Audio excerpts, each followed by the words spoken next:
ప్రభు పేట కూడి ఉన్న బిడ్డలందరికీ వందనాలు తెలియజేసుకుంటూ ఉంటున్నాను. మన ప్రభు అయిన యేసుక్రీస్తు నామమున మీ అందరికీ క్రిస్మస్ శుభాకాంక్షలు తెలియజేస్తుంటున్నాను. మరి క్రిస్మస్ నెలలో మనం ఉన్నాము కాబట్టి మరి క్రీస్తు ఈ లోకానికి రావడానికి కారణమైన ముఖ్యమైన ఇద్దరు వ్యక్తుల గురించి మరి వారిని ఆరాధించిన జ్ఞానుల గొల్లల గురించి మరి వర్తమానం చెప్పిన దేవదూతలలో వీరిలో ఉంటున్న లక్షణాలను బట్టి మనము నేర్చుకోవలసిన విషయాలను మీ అందరికీ తెలియజేయాలని, మనందరం కూడా వాటిని పాటించాలని కోరుతూ ఉంటున్నాను. ఎన్నో క్రిస్మస్లు వెళ్ళిపోతూ ఉంటున్నాయి, కానీ మన జీవితాలు మనం మార్చుకోవట్లేదు. ఎన్నో వాక్యాలు వింటున్నాము, కానీ వారు జీవించినట్లుగా మనము వారి నుండి వాళ్ళు ఉంటున్న లక్షణాలు నేర్చుకోవట్లేదు. కొంతమందికి అయితే అసలు ఆ విషయాలు కూడా తెలిసి ఉండకపోవచ్చేమో, తెలిసిన పాటించిన వారు కూడా ఉండవచ్చేమో. కాబట్టి ఇకనైనా మనము దేవుని బిడ్డల నుండి మనము కొన్ని విషయాలు నేర్చుకొని వాటిని ఈ చివరి దినాల్లో పాటించే బద్దులమై ఉంటున్నామని ప్రభుపేట మీ అందరికీ మరి ఈ వాక్యాన్ని లైవ్లో వీక్షిస్తున్న ప్రతి ఒక్కరికి కూడా ప్రభుపేటకు విన్నపం చేయించుకుంటున్నాను. మరి మత్తయి సువార్త నుండి 1వ అధ్యాయము 21వ వచనమును మనము చదువుకుందాం. ఆమె యొక్క కుమారుని కనును తన ప్రజలను వారి పాపముల నుండి ఆయనే రక్షించును గనుక ఆయనకు యేసు అను పేరు పెట్టుదువనెను. ఈ మాటను మనము జాగ్రత్తగా గమనించినట్లయితే మరి కన్య అయిన మరియా యోసేపునకు ప్రదానము చేయబడిన తర్వాత వారు ఏకము కాకముడుపు మరి లూకా సువార్తలో మనం చూస్తూ ఉంటాం. కన్య మరియా అయిన మరియ యొద్దకు దేవుని దూత వచ్చి, దయాప్రాప్తురాల నీకు శుభము, నీవు ధన్యురాలువి, నీవు పరిశుద్ధాత్మ వలన గర్భం ధరించబోతుంటున్నావు, పరిశుద్ధుడు నీ గర్భముందు జన్మించబోతుంటున్నాడు, లోకరక్షకుడు నీ గర్భముందు జన్మించబోతుంటున్నాడు అని ప్రవచించినట్లుగా మనము చూస్తూ ఉంటున్నాం. అయితే ప్రవచించినప్పుడు మరి అంటూ ఉంటుంది, అయ్యా నేను పురుషుని ఎరిగిన దానిని, ఇది ఎలా జరుగుతుంది, ఇది సాధ్యమేనా అని భయపడుతూ అడిగినప్పుడు పరిశుద్ధాత్మ నీ మీదకు వస్తూ ఉంటుంది, పరిశుద్ధాత్మ వలన నువ్వు గర్భం ధరిస్తావు, సర్వోన్నతుని కుమారుడు నీ గర్భం ముందు జన్మించబోతుంటున్నాడు అని చెప్పినప్పుడు ఆ యొక్క మాటకు విధేయత చూపించిన విధానాన్ని మనము చూస్తూ ఉంటున్నాం. కన్య మరియ నుండి మనము ముఖ్యంగా నేర్చుకోవలసినది విధేయత, దేవుని మాటకు లోబడుట మనము నేర్చుకోవాలి. ఇది నీ చిత్త ప్రకారం నాకు జరుగుగాక అని చెప్పిన దానిని మనము సింపుల్గా చదువుకున్నాం. కానీ దాని వెనుకున్న చరిత్రను మనము చూసినట్లయితే ఆమె ఎంత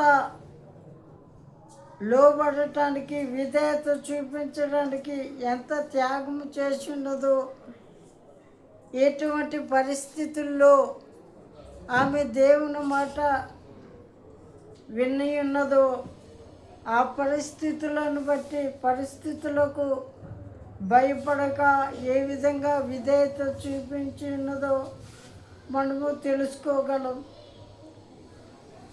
యూదుల ఆచార ప్రకారము మనము చూసినట్లయితే ద్వితీయోపదేశ కాండంలో చూస్తూ ఉంటాం. మరి పెళ్ళి ప్రదానము చేయబడిన స్త్రీ కానీ, పెళ్ళి అయిన స్త్రీ కానీ మరి ఈ యొక్క వేదనలకు గురైనప్పుడు, లేక భర్త ఆ భార్య యందు నాకు కన్యత్వము కనపడలేదు అని చెప్పినప్పుడు వారిద్దరిని కూడా తీసుకొని వెళ్ళి ఆమె యొక్క కన్యత్వపు లక్షణాలు తల్లిదండ్రులు చూపించాలి. లేదా ఆవిడైనా నా కన్యత్వపు గుర్తులు ఇవే అని చూపించవలసిన భయంకరమైన పరిస్థితులు ఉంటున్నాయి. మరి స్త్రీ ఆ యొక్క విధంగా చేయటము ఎటువంటి భయంకరమైన పరిస్థితితో మనము ఆలోచించాలి. అటువంటి పరిస్థితుల్లో నా తల్లిదండ్రులు కించపరచబడుతూ ఉంటారు. అందరిలో ఇటువంటి శోధన నా మీదకి వస్తూ ఉంటుంది. ఇటువంటి వేదనకు గురవుతూ ఉంటాను. అవసరమైతే మరణ శిక్ష కూడా విధిస్తూ ఉంటారు యూదుల ఆచార ప్రకారం. అటువంటి భయంకరమైన పరిస్థితులు, అవమానకరమైన పరిస్థితులు ఎదురవుతాయని తెలిసినను ప్రభు చిత్తమునకు లోబడి, ప్రభు మాటకు విధేయత చూపించి, ప్రభువుకు జన్మనిచ్చుటకు ఆమె చేసిన త్యాగమును, విధేయతను, లోబడుటను మనము జాగ్రత్తగా గమనించాలి. ఆమె ఇలా అని ఉండవచ్చు, నాకు ప్రదానము చేయబడి ఉన్నది, ఇప్పుడు నాకు ఇలా జరిగితే నా పరిస్థితి ఏం కావాలి? మరి నాకు పెళ్ళి కుదిరింది, ఆ పెళ్ళికి యొక్క సమస్య వచ్చి పడుతుంది, నా తల్లిదండ్రులు అవమానపరచబడుతూ ఉంటారు, ఈ పరిస్థితుల్లో నేను ఎలా ఒప్పుకోవాలి అని చెప్పే పరిస్థితులు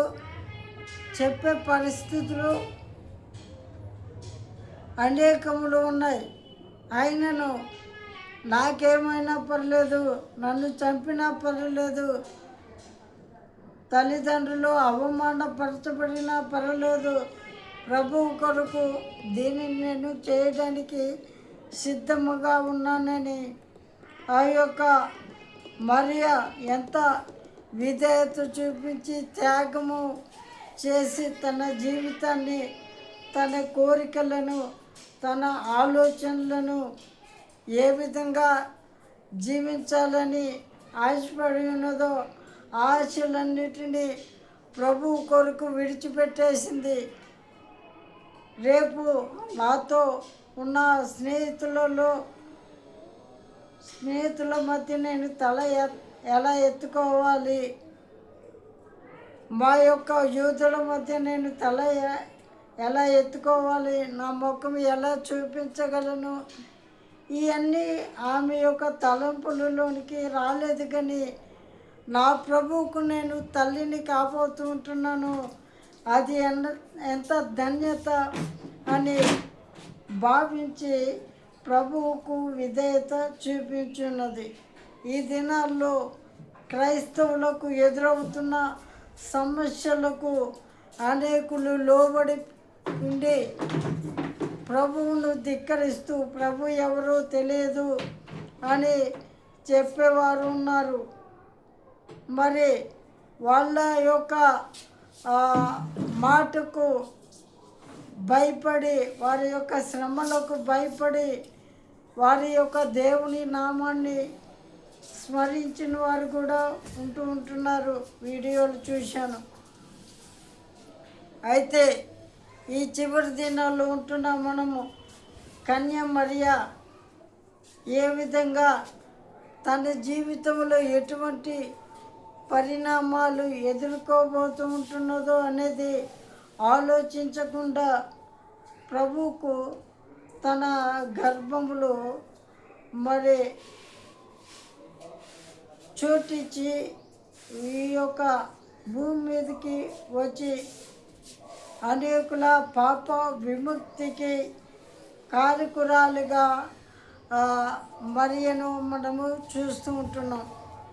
మరియ నుండి మనము ఇటువంటి విధేయతను మనము అనేక సార్లు విని ఉండొచ్చు. కానీ ఆ విధేయత కలిగిన జీవితాన్ని జీవిస్తూ ఉంటున్నామా అనేది మనము ఒకసారి గమనించాలి. అలాగే యోసేపు విషయంలో మనము చూసినట్లయితే మరి మత్తయి సువార్త 1వ అధ్యాయంలోనే 20వ వచనంలో చెబుతూ ఉంటున్నారు. అతడు ఈ సంగతులను గురించి ఆలోచించుకొనుచుండగా ఇదిగో ప్రభువు దూత స్వప్నమందు అతనికి ప్రత్యక్షమై, దావీదు కుమారుడు అయిన యోసేపు, నీ భార్య అయిన మరియను చేర్చుకొనుటకు భయపడకము. ఆమె గర్భము ధరించినది పరిశుద్ధాత్మ వలన కలిగినది. ఆమె యొక్క కుమారుని కనును. తన ప్రజలను వారి పాపముల నుండి ఆయన రక్షించును గనుక ఆయనకు యేసు అను పేరు పెట్టుదువు అని దూత యోసేపుతో మాట్లాడినప్పుడు మరి ఈ యొక్క చదవబడిన లేఖన భావాన్ని మనము చూసినట్లయితే కన్య మరియా గర్భము ధరించి ఉన్నదని తెలిసిన యోసేపు గారు తన జీవితంలో ప్రభు ప్రేమను తెలిసినవాడు, ప్రభు యొక్క కృపలో ఎదుగుతూ ఉంటున్నవాడు, ప్రభు యొక్క ప్రేమను గుర్తెరిగిన వాడు కనుక ప్రభు ప్రేమను, తండ్రి యొక్క ప్రేమను తన జీవితంలో చూపించాలని విధేయత కలిగి ఏమాత్రము ఆమెను అవమానపరచాలన్న తలంపులు లేకుండా తన దేవుడి పట్ల ఎటువంటి జీవితము జీవించాడు. మరి హేళన చేయకూడదు, అగౌరవపరచకూడదు అని మరి తను విన్నది నిజము కాదని తెలియదు కాబట్టి మరి తను విన్న దానిని బట్టి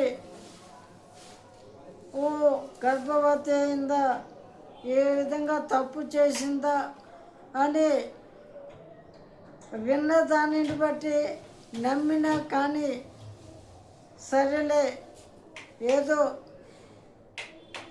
ఆ యొక్క యవని జీవితంలో చేసి ఉన్నదేమో, ఏ పరిస్థితుల్లో ఇది చేయవలసి వచ్చినదో మనకు తెలియదు కదా. కాబట్టి ఆమెను పెళ్ళైతే చేసుకోవటానికి ముందుకు రాలేదు, కానీ ఆమెను అవమానపరచకూడదు. వాళ్ళ పరిస్థితి ఏంటో, ఏ పరిస్థితులు అలా చేయాల్సి వచ్చిందో మనకు తెలియదు. కాబట్టి మనము రహస్యముగా ఆమెను విడనాడేద్దాం, వదిలేద్దాం, పెళ్లి చేసుకోవద్దు అని ఆలోచించాడే. కానీ నాతో ప్రదానం చేయబడినామా, నాతో ఎంగేజ్మెంట్ అయిన తర్వాత ఇటువంటి క్రియలు చేస్తుందా? ఆమెను ఎలాగైనా అవమానపరచాలి, బయట పెట్టాలి, వాళ్ళ పరువు తీయాలి అన్న ఉద్రేకము అతనిలో లేదు. కానీ ఆలోచిస్తూ ఉంటున్నాడు. ఏ పరిస్థితుల్లో చేసి ఉన్నదో మనకు తెలియదు కదా. కాబట్టి రహస్యముగా వదిలేద్దాం. ఆమెను అవమానపరచటం వలన నాకు వచ్చేది ఏంటి? వాళ్ళని బయట పెట్టడం ఎందుకు, వాళ్ళు పరువు తీయటం ఎందుకు అని ఆలోచించాడే. కానీ ఏమాత్రము అవమానపరచడానికి ముందుకు రాలేదు. ఇటువంటి జీవితం ఈనాటి దేవుని పిల్లలలో ఉన్నదా? ఒకసారి జ్ఞాపకం చేసుకొని యోసేపు వంటి స్వభావము మనము కూడా కలిగి ఉండాలి. అంత మాత్రమే కాకుండా మరి యూదుల ఆచార ప్రకారము మరి ఆ యొక్క ముందుగా మనము చూసుకుందాం. మరియా చెప్పిన మాట, ఆ యొక్క దేవదూత చెప్పిన మాటకు విధేయత చూపించి నమ్మి, ఓ ప్రభు జన్మించబోతూ ఉంటున్నాడా, లోక రక్షకుడు జన్మించబోతూ ఉంటున్నాడా, మరి అంత ధన్యురాలు, ప్రభు మాటకు విధేయత చూపించినది, ప్రభు కార్యానికి సహకరించినది, లోబడి ఉన్నది, ఇంత మంచి పని చేస్తూ ఉంటున్నది అని ఆమెను బట్టి గర్వించి ఆమెను అవమానపరచకుండా ఆమెను ఎంకరేజ్ చేసి, నువ్వు మంచి పని చేశావు, దేవుని మాటకు విధేయత చూపించావు అని ఆమెను మెచ్చుకొని ఉన్నాడేమో. కానీ ఏమాత్రము అవమానపరచడానికి ముందుకు రాలేదు. కాబట్టి ఇటువంటి మనసు మనందరం కూడా కలిగి ఉండాలని ప్రభుపేట కోరుతూ ఉంటున్నాను. అలాగే యేసు ప్రభు పుట్టేంత వరకు ఆ యొక్క కన్య మరియను ముట్టలేదని, కూడలేదని మనము బైబిల్ గ్రంథంలో చూస్తూ ఉంటాం. 21వ వచనములో ఆమె కుమారుని కను 22వ వచనం, 22, 23 వచనములలో మనం చూస్తూ ఉంటాం. ఆమె కుమారుని కను వరకు ఆమెను ఎరుగకు ఉండెను అని మనము చూస్తూ ఉంటాం. అయితే ప్రదానం చేయబడిన తర్వాత వారికైతే అవకాశం ఉంది. వారు ఎటువంటి పరిస్థితుల్లోనైనా అన్యోన్య జీవితం జీవించే అవకాశము వారికి ఉంది. అయినా కానీ యోసేపు దేవదూత మాటకు విధేయత చూపించి ఉన్నాడు.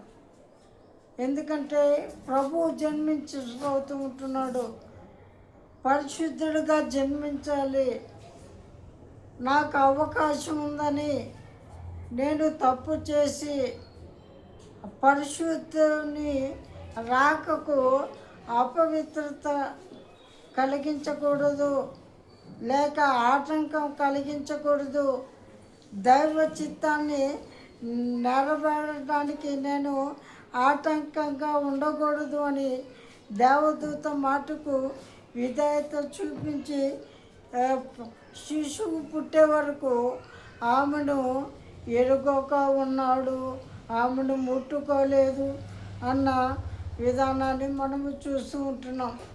ఈ యొక్క పరిస్థితి ఆదికాండంలో కూడా మనం చూస్తూ ఉంటాం. యాకోబు కుమారులలో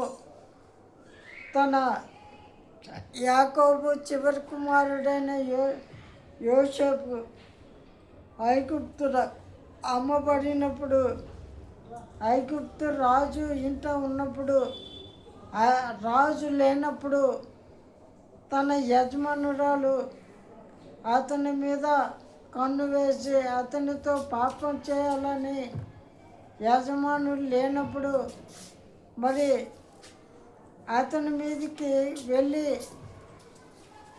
అతని చొక్కా పట్టుకున్న విధానాన్ని మనము చూస్తూ ఉంటున్నాం. అక్కడ రాసి ఉంటుంది, ప్రతిదినము అతన్ని బలవంతము చేస్తూ ఉంటున్నది అని. ఆయనను అతడు పాపమునకు దూరంగా పరిగెత్తాడు. ఇక్కడ యోసేపు అవకాశం ఉన్నా కానీ పాపం చేయలేదు. అక్కడ ఆదికాండంలో కూడా ఆ యోసేపు అవకాశం ఉన్నా కానీ పాపం చేయలేదు. మనము అటువంటి స్థితిలో ఉంటున్నామా? పాపం చేసే అవకాశం ఉన్నా కానీ పాపం చేయకుండా ప్రభు కొరకు నిలబడుతూ ఉంటున్నామా అనేది మనము చూసుకోవాలి. కొన్నిసార్లు శ్రమలు వస్తున్నాయి, శ్రమలు తీసివేయమని ప్రార్థన చేస్తూ ఉంటాం. అది కాదు, ఇక్కడ యోసేపు, మరియ భర్త అయిన యోసేపు కానీ, అక్కడ యాకోబు కుమారుడైన యోసేపు కానీ అవకాశం ఉన్నా కానీ ప్రభు కొరకు సాక్షులుగా నిలబడ్డారు. ఈ దినాల్లో మనకు ఎదురవుతున్న శోధనలను మనము జయించగలుగుతూ ఉంటున్నామా అనేది మనము జ్ఞాపకం చేసుకోవాలి. అలాగే కుటుంబ రక్షణ యొక్క యోసేపు, హెరోదు రాజు శిశువుని చంప వెదకుచున్నాడని తెలిసి అతన్ని తీసుకొని దేవదూత చేత బోధింపబడిన వాడై ఐగుప్తునకు తీసుకొని వెళ్ళి ఆ శిశువును మరియమ్మ తల్లిని కాపాడి సంరక్షించిన విధానాన్ని మనము చూసుకుంటూ ఉంటున్నాం. ఇవన్నీ కూడా పద్ధతి ప్రకారము కుటుంబాన్ని వడ్రంగి పని చేసుకుంటూ మరి కుటుంబాన్ని పోషించుకుంటూ యేసుక్రీస్తును యూదుల ఆచార ప్రకారం పెంచుతూ మరి దేవదూత మాటకు విధేయత చూపించి ఆమె మరియమ్మ తల్లిని ముట్టక ఆ యొక్క ఆమెకు శిశువు జన్మించే వరకు దూరంగా ఉన్నట్లుగా మనము చూస్తూ ఉంటున్నాం. ఇటువంటి జీవితాన్ని నీవు నేను కూడా కలిగి ఉండాలి. అలాగే గొల్లల విషయంలో మనం చూసినట్లయితే లూకాసు సువార్త 2వ అధ్యాయము 8వ వచనంలో మనం చూస్తూ ఉంటాం. లూకాసు సువార్త 2వ అధ్యాయము 8వ వచనంలో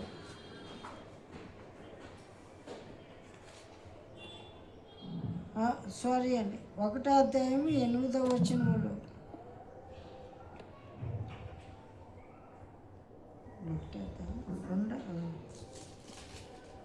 ఓకేనండి 2వ అధ్యాయంలోనే 8వ వచనంలో, ఆ దేశంలో కొందరు గొర్రెల కాపర్లు పొలంలో ఉండి రాత్రి వేళ తమ మందను కాచుకొనుచుండగా ప్రభు దూత వారి యొద్దకు వచ్చి నిలిచెను. ప్రభు మహిమ వారి చుట్టూ ప్రకాశించెను. వారు మిక్కిలి భయపడిరి. అయితే ఆ దూత, భయపడకుడి, ఇదిగో ప్రజలందరికీ కలుగబోవు మహా సంతోషకరమైన స్వార్థమానము నేను మీకు తెలియజేయుచున్నాను. దావీదు పట్టణమందు నేడు రక్షకుడు మీ కొరకు పుట్టి ఉన్నాడు.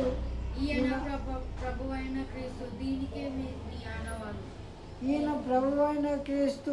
దానికి ఇదే మీకు ఆనవాలు. ఒక శిశువు పొత్తి గుడ్డలతో చుట్టుబడి ఒక తొట్టిలో పండుకొని ఉండుట మీరు చూచెదరని వారితో చెప్పెను.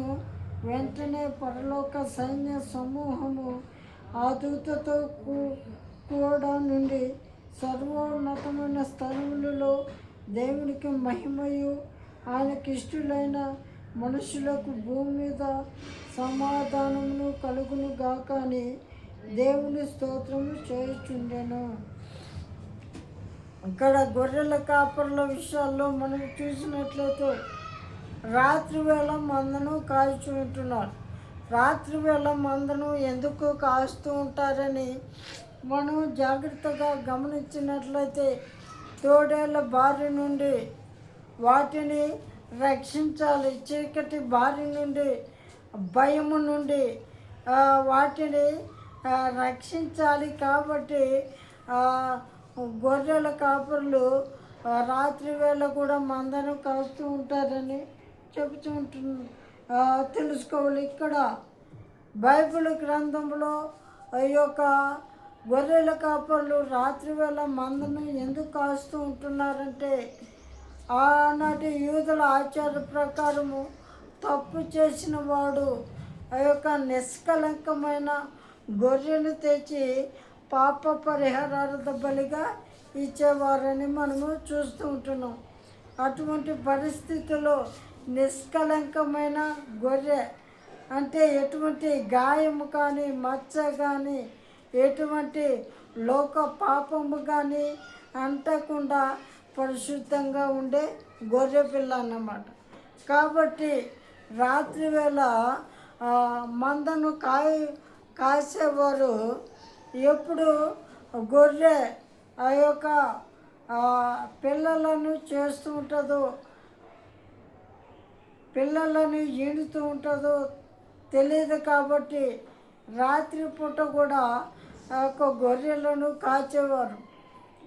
ఒకవేళ జన్మని ఇచ్చే పరిస్థితులు ఉన్నప్పుడు ఒక క్లాత్ కానీ ఒక ఉన్ని అంటే దూది ఈ యొక్క పరిశుద్ధమైన బట్టతో కనీసం ఆ గొర్రె కింద పడకుండా కూడా అటువంటి అపవిత్రత కూడా కలగకూడదు, పరిశుద్ధంగా ఉండాలని అంత పవిత్రంగా కాపాడటానికి రాత్రివేళ మందను కాచేవారని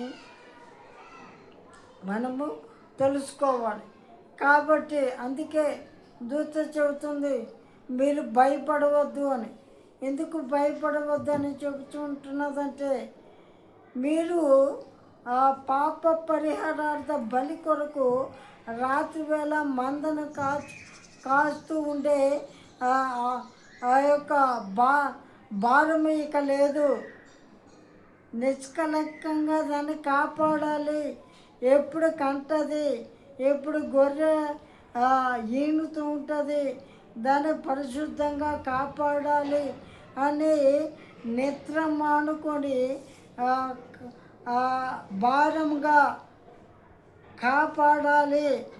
ఎప్పుడు సమయం వస్తుందని ఆ కనే సమయం కోసం మీరు కనిపెట్టి దాన్ని జాగ్రత్తగా కాపాడాలి అన్న భారం ఇక లేదు. లోక రక్షకుడు జన్మించబోచుంటున్నాడు. కాబట్టి పాప పరిహారార్థ బలిగా ఒక్కసారి ప్రభువు బలిగా అర్పించబడటానికి గొర్రె పిల్లగా ఈ లోకానికి లోక పాపాన్ని మోసుకొని పోయే గొర్రె పిల్లగా వచ్చున్నాడు. కాబట్టి ఇటువంటి భారం మీకు లేదు. ఇటువంటి బాధ్యత, ఇటువంటి భారము కానీ నిద్ర మాడుకొని వేచి చూచే ఆ స్థితి కానీ మీకు ఇంకా లేదు. కాబట్టి మీరు భయపడవద్దు అని చెప్పిన విధానాన్ని మనము గొల్లల నుండి కాపాడాలి, గొల్లల నుండి నేర్చుకోవాలి. ఈ లోకంలో అబద్ధ బోధకులు, అబద్ధ ప్రవక్తలు ఉంటున్నారు. వారి బారి నుండి దేవుడు మనకిచ్చిన సంఘాన్ని, దేవుడు మనకిచ్చిన కుటుంబాన్ని, దేవుడు మనకిచ్చిన సమాజాన్ని చీకటి అంధకార శక్తులతో నశించిపోతున్న వారిని కాపాడే భారాన్ని మనకిచ్చి ఉన్నాడు. కాబట్టి మనము ఈ భారాన్ని కలిగి ఉండాలని ప్రభు పేట కోరుతూ ఉంటున్నాను. అలాగే గొల్లలు జ్ఞానుల విషయాన్ని మనం చూసినట్లయితే మత్తయి సువార్త 2వ అధ్యాయంలో 1వ వచనం నుండి మనము చూసుకుందాం. అయిపోయింది, ముగిస్తున్నాను. రాజైన హెరోదు దినముల యందు యూదయ దేశపు బెత్లెహేములో యేసు పుట్టిన పిమ్మట ఇదిగో తూర్పు దేశపు జ్ఞానులు యెరూషలేమునకు వచ్చి, యూదుల రాజుగా పుట్టిన వాడెక్కడనున్నాడు? తూర్పు దిక్కున మేము ఆయన నక్షత్రమును చూచి ఆయనను పూజింపవచ్చితమని చెప్పి. హెరోదు రాజు ఈ సంగతి విన్నప్పుడు అతడును అతనితో కూడా యెరూషలేము వారందరూ కలవరపడి. కాబట్టి రాజు ప్రధాన యాజకులను, ప్రజల్లో నుండి శాస్త్రులను అందరినీ సమకూర్చి క్రీస్తు ఎక్కడ పుట్టునని వారిని అడిగిన. అందుకు వారు యూదయ బెత్లెహేములోని, ఏలయనగా యూదయ దేశపు బెత్లెహేమా, నీవు యూదా ప్రధానులలో ఎంత మాత్రమును అల్పమైన దానవు కావు. ఇజ్రాయేలును నా ప్రజలను పరిపాలించే అధిపతి నీలో నుండి వచ్చునని ప్రవక్త ద్వారా వ్రాయబడి ఉన్నదని. ఇక్కడ మనము చూసుకున్నట్లయితే జ్ఞానులు తూర్పు దేశంలో ఒక ప్రత్యేకమైన నక్షత్రము ఉదయించుట చూచి పరిశీలించి యేసుక్రీస్తు లోక రక్షకుడు జన్మించి ఉన్నాడని తెలుసుకొని, మరి ఎంతో దూర భారము అనుకోకుండా, ఖర్చు అనుకోకుండా ప్రయాసపడి విలువైన సమయాన్ని పరిశుద్ధ దేవునికే కదా వాడుతున్నాము. యొక్క కాలాన్ని మనము లెక్క చేయకూడదని వారు తగ్గించుకొని వారి పని విడిచిపెట్టి ప్రభువును వెదకుతూ ఆ యొక్క యెరూషలేమునకు వచ్చిన విధానాన్ని మనం చూస్తున్నాం. వారు తమ మతాన్ని కూడా లెక్క చేయలేదు. ఇది మన మతం కాదే, మనం ఎందుకు వెతుకుతూ వెళ్ళాలి అని వారు అనుకోలేదు. కానీ వారు దేవుని నమ్మారు. ఏ సత్యాన్ని నమ్మి సత్యాన్ని వెతుక్కుంటూ వచ్చి ఉన్నారు. కాబట్టి ప్రభు వారికి కనబడిన విధానాన్ని మనం చూస్తున్నాం. యూదుల రాజు దగ్గరికి వచ్చినప్పుడు యూదుల రాజు కలవరపడి మరి ఒక రక్షకుని కొరకు ఎదురు చూస్తున్న బిడ్డ అయినను మరి ఆ వార్త విని తనను తాను తగ్గించుకొని ప్రభువును స్తుతించకుండా మరి ప్రభువును నాశనం చేయాలని, సింహాసనాన్ని కాపాడుకోవాలని లోకాశుల కోసమే చూసి ఉన్నాడు. కానీ పశ్చాత్తాపడి దేవుణ్ణి స్తుతించినట్లుగా మనము చూడట్లేదు. ఇక్కడ జ్ఞానులు అన్యజనులైనను ప్రయాస అనుకోకుండా, భారం అనుకోకుండా, ఖర్చుతో కూడిన ప్రయాణమైనను మరి వారు ప్రభువును దర్శించి తన విలువను విడిచి తగ్గింపు కలిగి శిశువు ఎదుట సాగిలపడి నమస్కరించి పూజించిన విధానాన్ని మనం చూస్తూ ఉంటున్నాం. కనుక జ్ఞానంలో మనము ఆ యొక్క సహనాన్ని మనము చూడాలి, సహనాన్ని మనం నేర్చుకోవాలి. ఎదురు చూపును మరి వెతుకుటను మనము తగ్గింపును మనము నేర్చుకోవాలని ప్రభు పేట కోరుతూ ఉంటున్నాను. చివరిగా దేవదూతల గురించి మనం చూసినట్లయితే దేవదూతలను దేవుడు విలువైన పనుల కోసము వాడుకుంటూ ఉండేవాడు. హల్లెలూయా.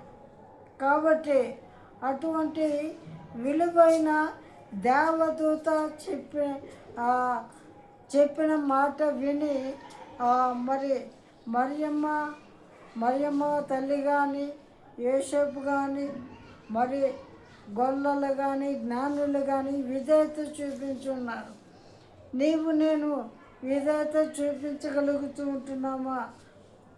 ఒక దేవదూత అనగా వర్తమానికుడు, ప్రవక్త.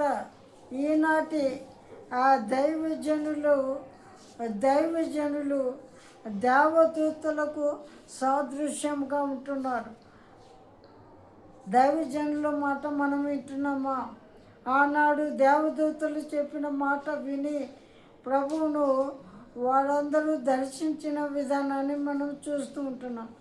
అయితే తూర్పు దేశపు జ్ఞానులు నక్షత్రాన్ని చూసి శిశువును పూజించారు. ఈనాడు రెండవ రాకడకు సూచనలు చూస్తున్న నీవు నేను మన జీవితాలను మార్చుకోగలుగుతూ ఉంటున్నామా?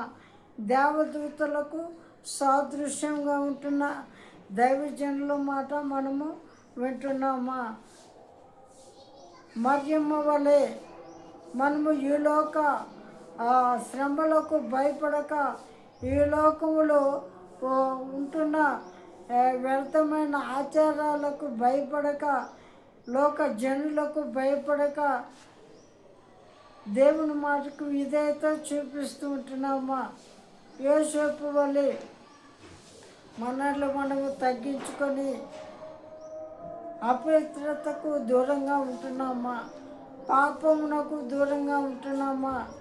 పాపం చేసే అవకాశం ఉన్నను చేయకుండా ప్రభువు కొరకు సాక్షులముగా నిలబడుతూ ఉంటున్నామా అనేది ఈ క్రిస్మస్ మాసంలో మనము జ్ఞాపకం చేసుకొని విధేయతను, భయభక్తులను, సత్యమును, నమ్ముటను, సహనమును, తగ్గింపును, మరి దేవదూతలకు సాదృశ్యంగా ఉన్న దైవజనుల మాటను వినుటను మనము ఈ వీరిలో నేర్చుకొని